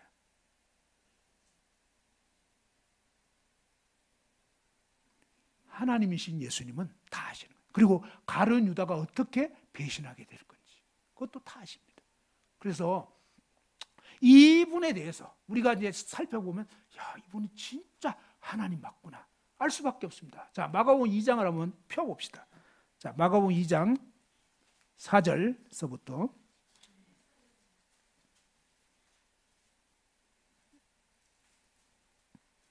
한 번은 이제 이런 상황이 되었죠. 마가복음 2장 4절에 보면 무리들 때문에 예수께 데려갈 수 없으므로 3절에 사람들이 한 중풍병자를 4사람에게 메워 가지고 예수께로 올세 무리들 때문에 예수께 데려갈 수 없으므로 그 계신 곳에 지붕을 뜯어 구멍을 내고 중풍병자가 누운 상을 달아내리니 5절 한번 읽어봅시다. 시작. 예수께서 그들의 믿음을 보시고 중풍병자에게 이르시되 작은 자야 내 죄사함을 받았느니라 하시니. 그죠? 중풍병자가 지붕을 뜯어가지고 이렇게 내려왔다는데 이스라엘의 지붕은 이렇게 막 판자 같은 거 이런 걸 덮어놨어요. 우리나라 지붕하고 달라요. 그래서 이제 이 상황을 모르면 이해하기 어려운 거예요. 그런데 이스라엘의 집들을 보면 웬만한 서민들의 집은 그냥 이렇게 판자떼기 같은 이런 걸로 막 이렇게 얼기설기 이렇게 덮어놓은 거예요. 그거를 뭐예요? 사람들이 너무 많이 몰려있기 때문에 중풍병자 4명의 친구가 이제 중풍병자를 데리고 왔는데 사람들이 예수님께 너무 많이 있기 때문에 집을 통해서 들어갈 수가 없어요. 너무 빽빽해서. 그래서 어떻게 생각했냐면 어떻게든지 예수님을 통해서 이 친구가 정말 이렇게 고침받았으면 좋겠다 싶어서 지붕을 뜯어가지고 예수님 바로 밑에다가 이렇게 들어내린 거예요. 자, 그 상황이 되니까 예수님이 그 중풍병자를 보자마자 뭐예요? 작은 자야 너의 죄사함을 받았느니라 하면서 그 중풍병자의 죄가 용서됐다고 이렇게 선포를 해버린 거예요. 그러니까 6절에 뭡니까? 어떤 서기관들이 거기 앉아서 마음에 생각하기를 7절 읽어봅시다. 시작. 이 사람이 어찌 이렇게 말하는가? 신성모독이로다. 오직 하나님 한 분 외에는 누가 능히 죄를 사하겠느냐. 자, 봐봐요. 신성모독이라는 것은 하나님을 사칭한다 이 말이에요. 알겠죠? 근데 왜 신성모독이라고 생각했냐면 하나님 한 분 외에 누가 능히 죄를 사할 수 있냐? 죄는 누구만 사할 수 있다고요? 하나님만 살 수 있는 거예요. 신부가 살 수 있는 게 아니에요. 어떤 사제가 살 수 있는 게 아니라고요. 죄는 오직 하나님만 살 수가 있는 거예요. 그러니까 이 말은 뭐냐면 정말 예수님이 하나님이시던가 아니면 이것은 신성모독이 되는 거 맞아요. 자, 이런 상황이 됐을 때 8절에 예수님이 그들이 속으로 이렇게 생각하는 줄을 예수께서 곧 중심에 아시고 이르시되 어찌하여 이것을 마음에 생각하느냐. 9절 한번 읽어봅시다. 시작. 중풍병자에게 내 죄사함을 받았느니라 하는 말과 일어나 내 상을 가지고 걸어가라 하는 말 중에서 어느 것이 쉽겠느냐. 여러분, 어느 것이 쉽겠어요? 지금 중풍병자가 완전히 지금 몇 년째 몸져 누워 있어요. 똥을 좀 받아내고 막 거동 못해. 이런 중풍병자 보고 이 자리에서 당장 일어나서 네 상을 가지고 가라 하는 말이 쉽겠어요? 죄가 사해졌다 이 말이 쉽겠어요? 우리는 아주 죄악된 인간이라 죄가 사해졌는지 안 했는지 누가 알라고, 그죠? 그러니까 막 둘러대는 거예요. 근데 유대 사회에서 이 말을 했다가는 돌로 쳐 죽임 당하는 거예요. 무슨 말인지 알겠죠? 그냥 할 수 있는 게 아니에요. 이건 그냥 하나님 외에는 할 수 없는 일이에요. 근데 그 얘기를 해버렸다는 것은 이건 죽든지 살든지 둘 중에 하나인 거예요. 그러니까 우리처럼 그냥 죄가 사해졌다 이렇게 할 수 있는 게 아니라고요. 이해됐죠? 그러니까 여러분이 감히 그런 말을 했다가 돌로 쳐 죽임 당하는데 하겠어요? 못하겠어요? 못하죠? 이해됐죠? 네, 그 다음에 그러고 그건 또 그렇다 치더라도 지금 당장 이 사람이 몇 년째 지금 몸져 누웠는데 일어나서 걸어가라. 근데 예수님 고치시는데 보면 꼭 일어나서 그냥 혼자 걸어가라 이래도 쉽지 않은데, 그죠? 수술 환자 보고 아니 자기가 지금 누웠던 상을, 이건 무슨 말인지 알겠죠? 이 상이 그냥 지금 아주 약한 상이면 이거 내려오다가 찌그러지는 거예요. 이해됐죠? 그러니까 이 상이 그래도 뭡니까? 한 명을 이렇게 그래도 버틸 수 있는 상이라고. 그러면 어때요? 무게가 좀 있을 것 같아요? 가벼울 것 같아요? 병량제로 만든 거 아니에요. 무슨 말인지 알겠죠? 꽤 무거울 거라고요. 근데 아니 환자 보고 그냥 고침받아서 알아서 가라고 해도 될 판인데 근데 굳이 네 상은 네가 들고 가라고. 왜 그렇게 하셨을까? 수술 환자 보고 그렇게 얘기하는 의사 있어요? 없어요? 없어요. 절대 안정하시고 뭐 이거잖아요. 그러니까 예수님은 차원이라는 거예요. 그러니까 정말로 하나님인 거를 그냥 아예 증명하시려고 일부러 상을 가져가라고 그렇게 하신 거라. 이해됐죠? 인간들이 하도 못 믿으니까. 근데 우리 인간은 얼마나 악한지 그런 거 다 보고도 안 믿어? 안 믿기로 작정한 거지. 너무너무 안타까워. 그래서 예수님 이 말씀 뭐예요? 지금 이 자리에서 일어나서 네 상을 들고 가라 하는 말이 쉽겠어? 아니면 죄가 사해졌다 이 말이 쉽겠어? 그러니까 둘 다 못하는 거예요. 무슨 말인지 알겠죠? 그래서 사실 이건 둘 다 못한다. 인간은 못한다 이 말이에요. 근데 뭡니까? 죄를 사했다는 이 말씀이 진짜라면 뭐예요? 상을 들고 걸어가라는 그것이 딱 보여지는 거 보면 이분이 하나님이라니까? 신성모독 아니라고요. 예수님이 너무 답답하니까 그렇게 증명을 했다고요. 이해됐죠? 자, 그래서 이렇게까지 하신 겁니다. 예수님은 하나님이심을 그 외에도 여러 가지로 계속 증명을 하셨다. 물이 변하여 포도주가 된다. 이것도 과학자들 막 화학과 이런 사람들 또 골치 아픈 대목이에요. 알겠죠? 성경 보면서 이거 보면 또 여기 걸려가지고 헥헥 걸려가지고 목에 가시 걸려가지고 진도 안 나가는 거예요. 자기처럼 생각하는 거예요. 자기처럼. 알겠죠? 없는 걸 있게 했다니까. 그러니까 이건 아무것도 식은 죽 먹기인 거예요. 이해됐죠? 하나님 입장에서는 이건 아무것도 아니라니까. 아무것도. 근데 우리 인간 입장에서는 처음부터 끝까지 다 해결 안 돼. 왜? 인간식으로 생각하니까. 보리떡 5개, 물고기 2마리를 2만 명 이상 먹였어. 아니 아무것도 없는 그런 광야에서 뭡니까? 40년 동안 계속 만나를 내리신 그분이에요. 그래서 뭡니까? 바로 내가 바로 그분이다. 예수님이 지금 증명하고 있는 거예요. 모세가 광야에서 만나를 이렇게 모세 시대 때 이렇게 그랬지만 사실 그건 뭐예요? 바로 하나님이신 예수님이 내가 그렇게 준 거야. 그러면서 뭡니까? 그분이 주시는 정말 떡을 주시는 우리를 먹여 살리는 분이 하나님이라는 것을 알려주시는 거예요. 그 다음에 물 위를 걸었어요. 그 다음에 막 큰 광풍 파도가 있는데 그 자리에서 뭡니까? 잔잔하라. 그러니까 그냥 잔잔해져. 그러니까 제자들이 도대체, 그죠? 봐봐요. 한번 읽어봅시다. 시작. 그가 누구이기에 바람과 바다도 순종하는가? 무슨 얘기냐면요. 이분이 온 우주 만물을, 바다를, 호수를, 그죠? 모든 만물을 만드신 분이에요. 바람을 지으신 분이라니까. 그래서 그분의 말씀이 딱 명해지니까 순종하게 돼요. 이해됐죠? 그러니까 그분이 창조주 하나님, 말씀으로 모든 만물을 지으시는 하나님이심을 이렇게 증명을 해주신 거예요. 게네사렛 호수에 막 물고기가 전혀 안 잡히는데 나중에 뭡니까? 이분의 이 땅에서의 직업은 목수였어요. 근데 그저 현직 어부 베드로 밤새도록 했는데 안 잡혀. 그러니까 베드로 보고 뭐예요? 목수이신 이분이 베드로 보고 코치를 하는 거예요. 잡은 게 있냐고. 없다는 거예요. 그러니까 뭐예요? 깊은 데로 가서 그물을 내려 고기를 잡으라. 그러니까 이 시간에는 깊은 데는 코빼기도 안 보여야 되거든요. 그죠? 근데 예수님 말씀 듣고 뭐예요? 밤이 맞도록 수고해서 얻은 것이 없지만은 선생님 말씀에 의지해서 한번 믿자야 본전이니까 해보겠습니다. 믿었어요? 안 믿었어요? 솔직히? 아직은 안 믿어요. 그리고 한번 해보자. 당신 사기꾼인지 아닌지. 그래, 좋아, 한번 해볼 거예요. 했는데 되겠어요? 안 되겠어요? 예수님 말씀하신 그대로 됩니다. 막 너무 많이 잡아버리고. 그러니까 충격을 먹으면 왜? 아니 밤새도록 하나도 안 잡혔는데 이분의 말씀 한마디로 그냥 가서 그대로 했더니 어마어마하게 잡혀가지고 막 그물이 찢어지는 상황이 돼버린 거예요. 그러니까 베드로가 거기서 이건 물고기 문제가 아닌가.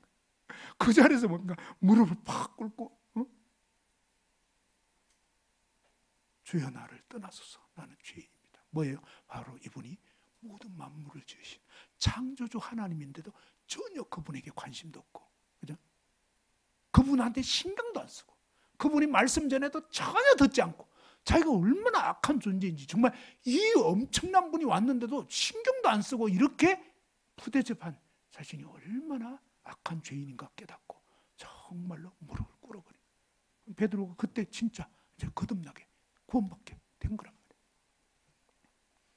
나인성 과부가 있는데 과부 아들이 죽어버렸어요. 그러니까 뭐예요? 이 소망이 다 끊어져 버렸어요.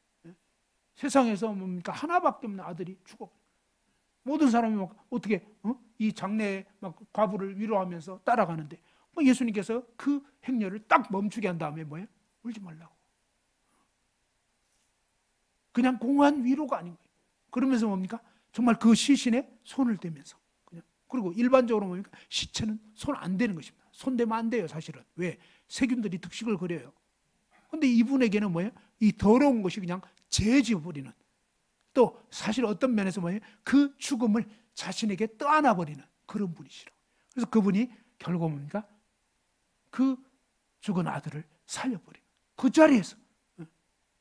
그리고 정말 그 과부에게 아들을 다시 살려서 이렇게 주었습니다. 그러니까 그 이분은 뭐예요? 죽음을 다스리시는, 죽은 자를 살리시는 그런 분. 그 다음에 심지어 뭡니까? 여기는 죽은 지 이제 얼마 안 됐을 때의 일이라면 죽은 지 나흘이 돼버렸어요. 이제 끝난 거예요. 누구도 기대할 수 없어요.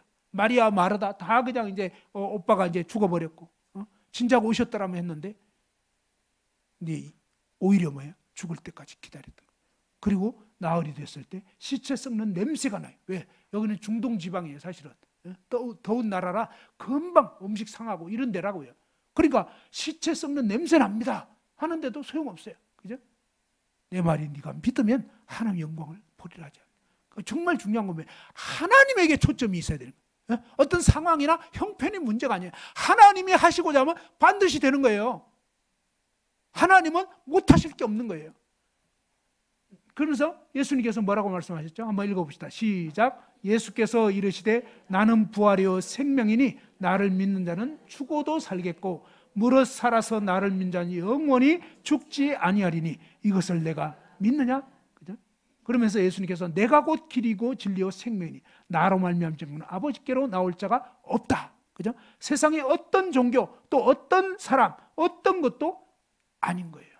오직 예수 그리스도만이 진정한 구원자이시고 그분을 통하지 않고서는 어떤 사람도 구원받을 수 없는 것입니다. 이 예수님의 공생의 기간 동안에 예수님이 이런 비유를 하셨어요. 바리새인과 세리의 비유를 했는데 참 이것이 많은 사람들이 오해하고 있는 대목 중에 하나입니다. 이 바리새인은 종교적인 자기 의를 가지고 있었습니다. 성경에는 이렇게 말합니다. 건강한 자는 의사가 쓸데가 없다는 거예요. 우리가 아플 때, 병들었을 때 그때 병원을 찾게 되잖아요. 그죠? 제가 예전에 이 수련회 마치는 날 막 이렇게 눈덩이가 부어가지고 막 이런 적이 있었어요. 여기가 벌겋고 막 눈이 이렇게 부어가지고 안 보여. 그런 정도가 됐는데 아침 되니까 다들 막 왜 이러세요? 무슨 일이 있냐고. 나는 나 자신을 잘 모르잖아요. 그래서 나도 이제 거울 봤더니 막 진짜 이상하더라고요. 그래가지고 다들 막 난리 났다고, 응? 치료받아야 된다고, 병원 가보시라고. 수련회 마지막 날이었기 때문에 와가지고 이제 동네 병원 갔더니 안 되는 거예요. 그래가지고 이제 큰 병원 가보래. 그래가지고 큰 병원 갔더니 어디로 갔냐? 여기 한림대. 갔더니 피부과 해가지고 막. 근데 아니 의사 선생님 여러분인데 한 곳에만 막 한 3시간 걸려야 되는 명단이 적혀 있는 거예요. 그래서 저분은 뭔데요? 왜 저쪽은 많습니까? 그랬더니 그분이 이거래. 저는 이제 나아야 되니까 시간이 문제가 아닌 거예요. 저도 그분 명단 해가지고 3시간 넘게 걸려가지고 딱 그냥 저는 한림대에 그런 분이 있는지도 몰랐어요. 근데 피부과도 그냥 유명한 분이더라고요. 꽉 잡고 있는. 그분 진짜 막 포스가 있는. 딱 보더니 그냥 입원해야 되겠는데요. 제가 빨리 고쳐야 된다고, 빨리 나아야 된다고 그러니까 이번 주말 집회가 있다고 막 이러면서 빨리 해결돼야 된다고 하니까 그러면 입원 치료를 하는 게 좋겠다고 딱 이러면서 그냥 한마디로 입원했죠. 그리고 진짜 그냥 그분이 딱 하니까 그때부터 역사가 일어나더라고요. 자, 중요한 것은 뭐냐면 자, 아무튼 아프니까 가게 됐죠. 그게 그런 분이 있는지 알게 뭐예요. 그죠? 근데 내가 당장 아프니까 되더라 이 말이에요. 그런 것처럼 여러분이 왜 죄인인지 깨달아야 되냐면 내가 진짜 지옥 갈 죄인인지 알게 돼야 비로소 뭐예요? 정말로 나 이대로 죽으면 지옥 가겠구나. 그냥 그런 마음이 되고 정말로 이제는 구원받고자 하는 마음이 생기는 거예요. 그래서 아직도 여러분이 이 감을 못 잡으신 분 계시면 하나님 제가 지옥 갈 수밖에 없는 죄인인지 깨우쳐 주십시오. 이렇게 기도하시라고요. 죄인인지만 확실히 깨닫게 되고 그러면요. 이제 여러분은 언제 죽든지 지옥 갈 만반의 준비가 되어 있기 때문에 사실은 그분들은 이제 조심하게 돼 있어요. 그리고 정말로 구원받고 싶은 마음을 갖게 돼 있는 거예요. 왜 여러분이 아직도 구원받을 그런 준비가 안 돼 있냐면 그런 상황이 지금 안 돼 있는 거예요. 아직도 정신을 못 차리고 있는 거예요. 내가 어떤 죄인인지를 잘 모르고 있는 거예요. 자, 이 바리새인과 세리의 비유가 있는데 이 두 사람이 성전에 올라갔어요. 또 자기를 의롭다고 믿고 다른 사람을 멸시하는 거예요. 이 바리새인은 어떻게 생각하냐면 자기는 굉장히 괜찮은 인간이라고 생각한 거예요. 그래가지고 성전에 딱 올라가가지고 기도를 해요. 그러면서 어떻게 했냐면 나는 뭐 일에 2번씩 금식하고 그 다음에 뭐 소득의 11조를 드리고 그 다음에 저기 있는 저 동족의 피 빨아먹는 세리와 같지 않고 하나님 저는 참 괜찮은 인간입니다. 하나님 제가 그냥 이렇게 아무튼 하나님만 높입니다. 근데 사실 누구를 높이고 있죠? 예, 사실 자기를. 그 다음에 자, 이 바리새인은 사실은 무엇을 의지하고 있고 무엇을 내세우고 있냐를 잘 보시라고요. 무엇을 의지하고 있고 무엇을 내세우고 있죠? 네? 누구를 의지하고 있어요? 사실은 자기를 의지하고 있는 거예요. 내가 얼마나 깨끗한 인간인가, 내가 얼마나 하나님 말씀대로 잘 살고 있는 인간인가, 내가 얼마나 종교적으로 도덕적으로 훌륭한 사람인가 계속 이 얘기하고 있는 거예요. 사실은. 그러니까 이 사람은 뭐예요? 하나님 앞에 나왔지만 진짜로는 누구를 믿고 있다고요? 자기를 믿고 있는 거예요. 그러니까 사람들이 착각하고 있는 거예요. 오늘날 교회 다니는 적지 않은 사람들이 자기가 하나님 믿는 줄로 착각하고 있는 거예요. 사실은 자기를 믿고 있는 거예요. 자기가 얼마나 괜찮은 인간인가. 이래서 지옥 가는 거예요. 괜찮은 인간 없어요. 성경은 뭐냐? 한번 따라합시다. 모든 사람이 죄를 범하였으며, 예, 하나님은 분명합니다. 모든 인간은 다 썩었다 이렇게 얘기하는데 이 바리새인은 나는 괜찮은 인간인데 이러고 있기 때문에 멸망하게 되는 거예요. 이 종교적인 일을 많이 했기 때문에 자기가 다른 사람보다는 낫다고 생각하고 이 은근한 교만. 그래서 공공연하게 뭐예요? 죄인으로 알려진 세리들하고는 밥도 같이 안 먹어요. 자, 이렇게. 그런데 예수님 오신 이유는 뭐냐면 자기가 죄 없다고 생각하거나 자기가 하나님께 합당할 만큼 선하다고 생각하는 사람들을 위해서 온 게 아닌 거예요. 예수님은 한번 따라서 요거 같이 한번 쭉 읽어봅시다. 시작. 예수님은 자기가 의지할 곳 없는 죄인임을 알고 오직 하나님의 은혜로 구원받을 수밖에 없음을 고백하는 죄인들의 구세주가 되려고 오셨다. 그래서 자신이 진짜 지옥 갈 죄인인 걸 깨닫게 된 사람, 그런 사람들만 사실은 뭐예요? 구원의 그 은혜를 입을 수가 있는 것입니다. 바리새인은 자기의 선행을 의지했고 아주 교만했어요. 그는 하나님의 용서를 받을 수가 없었던 거예요. 왜? 하나님의 용서가 필요가 없는 거예요. 그걸 알아야 돼요. 배가 불러 있었기 때문에 안 되는 거예요. 여러분, 배부를 때는 먹고 싶은 생각이 백화점 아니 마트 이런 데 가서 뭐 이거 주는 거 있죠. 시식 코너. 그죠? 여러분, 근데 저녁 때 지금 밥 아주 맛있게 먹었어요. 배가 너무 불러. 그럼 시식 코너 그런 거 먹고 싶어요? 안 먹고 싶어요? 어떤 마음이 들죠? 예, 쳐다보기도 싫어요. 음식 냄새도 맡고 싶지 않아. 무슨 말인지 알겠죠? 이 바리새인이 그랬다. 바리새인은 자기 의로 너무 배가 불러가지고 나 이렇게 잘난 인간이야 이러고 있으니까 절대로 예수님을 믿을 수가 없고요. 믿을 마음도 없어. 왜? 오로지 자기만 의지하고 있는 거예요. 우리가 자칫하면 이런 완전 바리새인 같은 신앙생활을 할 수 있어요. 하나님을 제대로 알면 알수록 나라는 인간이 얼마나 썩었는지, 얼마나 믿고 나서도 형편없는 존재인지, 왜? 나 스스로는 아니라고요. 그래서 그것을 제대로 알아야 우리가 정말 겸손하게 엎드릴 수 있는데, 자기 착각에 빠지면 평생 뭐예요? 하나님 믿는 줄 알다가 멸망하게 되는 거예요. 사실은 뭐예요? 하나님을 믿은 게 아니에요. 자기 자신을 믿은 거죠. 세리는 어떠냐? 하나님 말씀을 믿었던 거예요.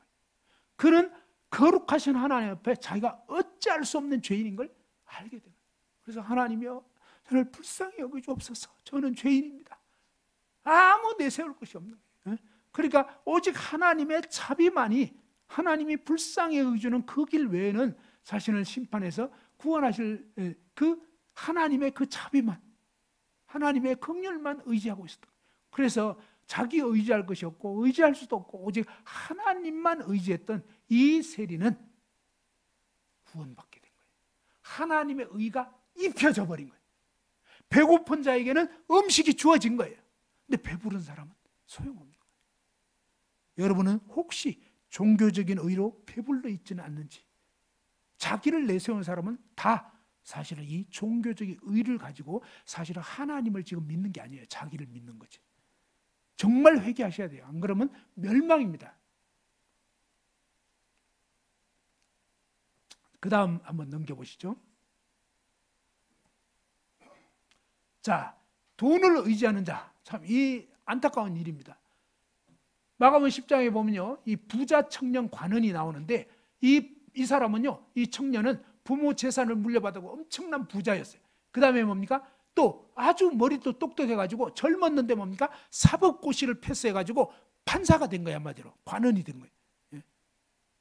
그러니까 근데 아직 젊어요. 청년이죠. 그러니까 뭡니까? 아주 건강도 좋고 뭐 진짜 부족한 게 없는 거예요. 딱 한 가지 부족한 게 있었어요. 그게 뭐냐? 그게 바로 영생. 영원히 멸망하지 않는 거. 이것만 부족하고 없고 나머지 다 가졌어요. 인간으로. 그가 이 예수님께 한 번은 막 달려와서 선한 선생님이여, 내가 무엇을 하여야 영생을 얻으리까? 그죠? 이 영생을 얻고 싶었던 거예요. 근데 예수님께서는 바로 이 부자 청년에게 네가 계명을 알지 않냐? 그 다음에 참 예수님 보고 선한 선생님, 그러니까 이게 무슨 뜻이냐면요, 예수님이 누구인지를 지금 모르는 거예요. 사실은 4대 성인 중에 하나 이런 식으로 생각한 거예요. 그냥 훌륭한 위인 이렇게 생각하니까 네가 나를 인간 취급하고 인간으로 여긴다면 인간 중에서는 선한 자가 없어. 하나님 외에는 선한 자가 없어. 그렇게 얘기를 한 거예요. 그리고 뭡니까? 네가 계명을 알지 않냐? 계명을 지켜라. 영생 얻고 싶다면.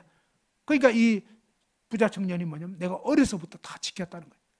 그것도 엄청난 착각이에요. 아까 얘기했죠? 그 계명을 지킨다는 게 무슨 뜻인지. 4명까지 해결이 돼야 되는 건데 껍데기만 생각한 거란 말이에요. 그리고 뭡니까? 그러면 네가 한 가지 부족한 게 있는데 너 재산을 다 팔아가지고 가난한 자들 줘버려. 그럼 뭐 완전히 알거지 되는 거예요. 그죠? 그러고 나면 위로부터, 하늘로부터 복이 임할 거야. 우리가 왜 복을 못 받고 있냐면, 하나님의 복을 못 받고 있냐면 세상 것 너무 많이 의지하거든요. 가진 게 너무 많아. 안 되는 거예요. 그래서 하나님은 우리가 하나님 외에는 의지하는 것이 없기를 원하시는 거예요, 사실은. 그러니까 그때서야 이 부자가 정말 재물이 너무 많기 때문에 그거를 다 도저히 못하겠거든. 거기서 또 방법은 있어요. 사실은 주님 도저히 저는 그렇게 할 수 없는데 어떻게 하면 좋습니까? 하고 엎드리면 그래도 또 살 길이 열리는 거예요. 무슨 얘기냐면 그거 그대로 다 해야만 구원받을 수 있다, 이런 뜻이 아니라고요.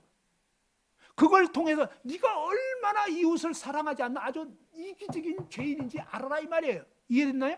완전 이기적이지. 자기 재산 그대로 갖고 있으면 남이야 굶어 죽든 말든 그래놓고 계명 다 지켰다고요? 그 계명의 뜻이 뭔데요? 이웃을 사랑하라고요. 근데 안 되잖아요. 하나님 사랑하고 이웃을 사랑하고 이래야 되는데 남이야 죽든 말든 이거라고요. 그러는데 착각한 거예요. 자기가 다 지키고 있는 줄로. 아니라고요. 그 다음에 뭡니까? 이 어리석은 부자 있었어요. 이 부자는 막 농사 지어가지고 어마어마하게 소출이 풍성해지니까 창고 크게 지어가지고 여러 해 쓸 물건 쌓아뒀으니까 이제부터 먹고 즐기자. 이게 오늘날 사람들의 사고방식이에요. 돈 많이 막 뻥튀기 해가지고 그 다음에 쟁여놓고 그냥 세계 일주하면서 막 즐기고. 근데 하나님은 뭐예요? 어리석은 자요 오늘 밤에 너희 영혼을 취하리니. 우리는 알아야 됩니다. 우리는 언제 어떻게 될지 몰라요. 사실은 내가 가진 모든 것들이 사실 한순간 그냥 끝나는 거예요. 근데 이 부자는 뭐예요? 바로 그 영원하지 않는 돈을 의지하고 있었던 거예요. 영원하신 하나님에 대해서는 관심이 없었던 거예요. 그래서 오늘 밤 그 영혼은 멸망하게 되버려요. 그 다음에 또 누가복음 16장에 보면 부자와 거지 나사로, 그런 대목이 있습니다. 이 부자도 죽고, 거지가 먼저 죽었어요. 그 다음에 부자도 죽었어요.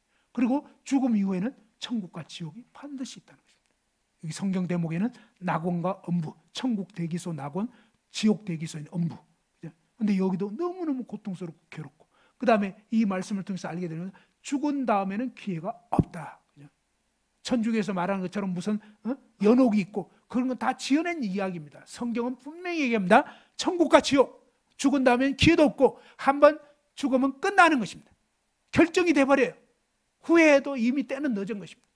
그래서 여러분 분명히 이 부분을 심각하게 생각해야 됩니다. 여기는 어떠한 자비도 위로도 어떤 소망도 없고 영원한 불못에서 안타깝게도 뭡니까? 이 부자와 거지 나사로 이야기는 싫어합니다. 그래서 지금도 뭐예요? 이 부자는 바로 그 음부에서 계속 고통하고 물 한 방울 찍어줬으면 할 정도로 괴로운 곳에서 지금까지뿐만 아니라 영원히 못 나오는 거예요. 저는 정말 성경에서 지옥은 없었으면 좋겠어요, 인간적으로. 그런데 너무너무 놀라운 것은 하나님 말씀은 단 하나도 없앨 수 없고 그냥 사실이에요.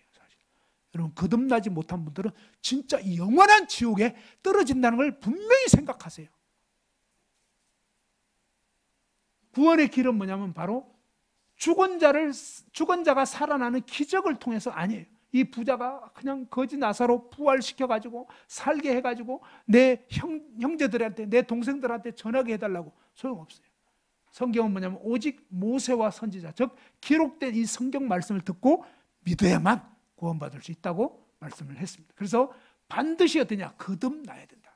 요한복음 3장에 보면 니고데모라는 사람이 아주 종교적으로 뛰어난 사람이었고 훌륭한 사람이었어요. 그렇지만 이 니고데모, 바리새인이었던 니고데모가 유대인 지도자였고, 근데 예수님께 찾아왔어요. 그때 예수님께서 니고데모에게 말씀했습니다. 한번 다 같이 읽어보죠. 시작.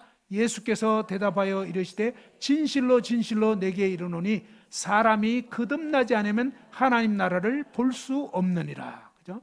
그러면서 이 예수님께서 니고데모뿐만 아니라 종교적으로 아무리 훌륭하든 어떤 사람이든지 사람은 다 반드시 거듭나지 않으면 하나님 나라를 볼 수가 없다는 거예요. 여러분은 거듭나셨습니까? 교회 다니냐고 얘기하는 게 아니에요. 헌금 바쳤느냐고 물어보는 게 아닙니다. 기도 많이 했냐고, 성경 많이 읽었냐고가 아니라 거듭나셨냐고요. 하나님께로부터 다시 태어난 적이 있냐 이 말이에요.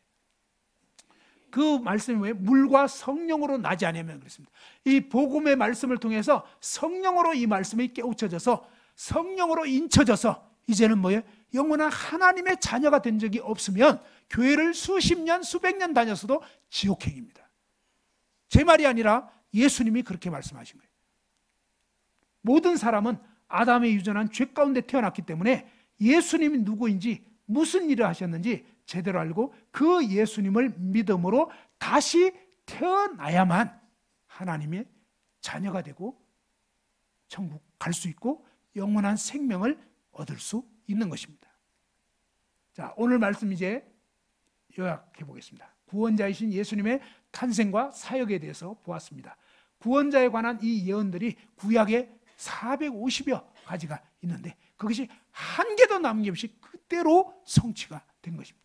하나님의 아들이신 예수님의 탄생에 대해서 우리가 보았고요. 죄의 대가와 죄가 없으신 예수님에 대해서, 그리고 그 예수님이 하나님이심을 증명하는 공생의 사역을 보았습니다. 종교적인 자기 의를 가진 바리새인이 왜 멸망하게 되는지, 그리고 돈을 의지하는 이런 부자들, 그 다음에 뭡니까? 그렇게 부자가 아니어도 여러분이 뭡니까? 돈 외에 뭔가 딴 거 의지하면 그게 부자예요. 하나님이 아닌 다른 거 의지하는 거, 이거 다 내려놔야 합니다. 그리고 뭡니까? 이렇게 하나님이 아닌 딴 거 의지하면 결국 멸망하게 돼요. 반드시 누구든지 다시 태어나지 않으면, 거듭나지 않으면, 그럼 어떻게 거듭나느냐? 다음 시간 말씀을 잘 들어보고 정말 이 말씀이 믿어지면 거듭나게 됩니다. 그런 말씀을 다음 시간에 이제 예수님의 죽음과 구약 성경에 나타난 그리스도의 죽음의 의미에 대해서 알려드릴 거고, 또 과제로는 이사야 53장, 마태복음 27, 28장, 누가복음 23, 24장 쭉 읽어보시고 오시면 좋겠습니다. 네, 이상입니다.